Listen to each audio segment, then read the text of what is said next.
Hey guys, it's Petra here. Thank you so much for joining me. I wanted to shoot a video about ankle position and foot position and squatting and knees because this is something I teach about a lot, and I saw a great video by Kelly Starrett where he just had a really good way of describing ankle and foot position that makes it make a lot of sense. So when I'm talking ankle and foot position, what I'm really talking about is a relationship between your hips and your feet. And for most of us, that relationship is a little bit wonky because we haven't moved a lot in our lives and our feet are pretty weak. So we'll often see imbalances coming up through that whole chain. One of the things that you might see would be knee pain in squatting or flat feet, pelvic floor stuff. All of those tend to be related to rotational issues. So this is a really nice way for you to be able to check yourself when you're doing any kind of squatting work. And the hope is that as you develop these sort of more balanced habits, you're going to be able to carry these forward into your regular life. So it's a really powerful tool, but it's very simple. So it's my favorite type. And a really great way to kind of check in and understand leg rotation. One thing to remember is whenever you're making changes of this sort with your body, what might seem small to you might be really big to your body. So if anything doesn't like it, if your knees or feet are complaining, then back off. You don't need to go the whole way all the time. Listen to yourself and be gentle with yourself. That's the most important thing.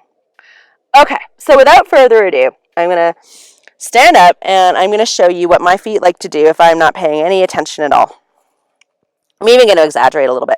So you might be able to see here my navicular bone is sliding towards my center line, and so is my ankle. So my ankle here is kind of pointing out this way. It's not centered on my foot, and it's the same with my left foot here. They both kind of like to slide in. So that is really a hip weakness and a foot weakness across the whole chain that's happening.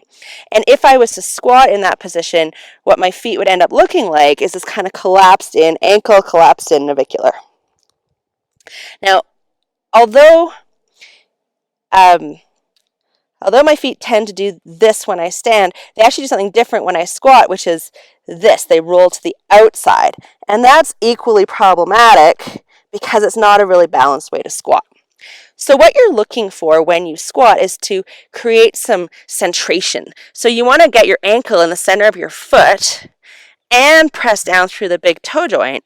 And that relationship is what you want to maintain as you come down into your squat. And I'm doing a full squat here, but you could do a mini squat. You could just bend your knees a little bit. You don't have to do anything crazy here. What I want you to do, though, is to watch your ankles. So it's the difference between these centered ankles or these flopped in ankles. Centered ankles, flopped in ankles.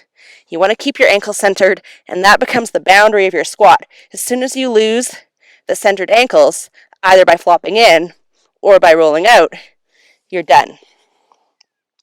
And then you can carry that forward to your standing when you're just living. And eventually, hopefully, you're walking, like I said.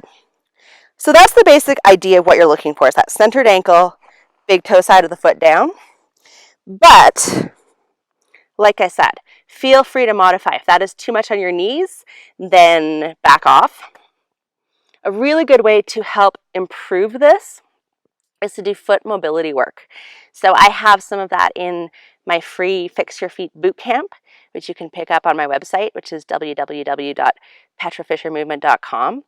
And there's a ton of foot information in there that I share. So you definitely want to think about the whole chain, but foot suppleness is going to help decrease the intensity of this for your knees as you first start practicing. So there you go, guys. Centered ankles, big toe joint of the foot down. Practice it with your squats, any amount of squats. So it doesn't have to be all the way down. It could just be a little knee bend, but work with a centered ankle, and you're going to feel that right away in your feet. It's quite a lot of activity, and that is going to help you build foot strength and foot mobility and hopefully get that habit going so that your rotations end up normalizing through the entire chain as you practice over time. Okay, so I hope you enjoyed that. I will catch you in the next video.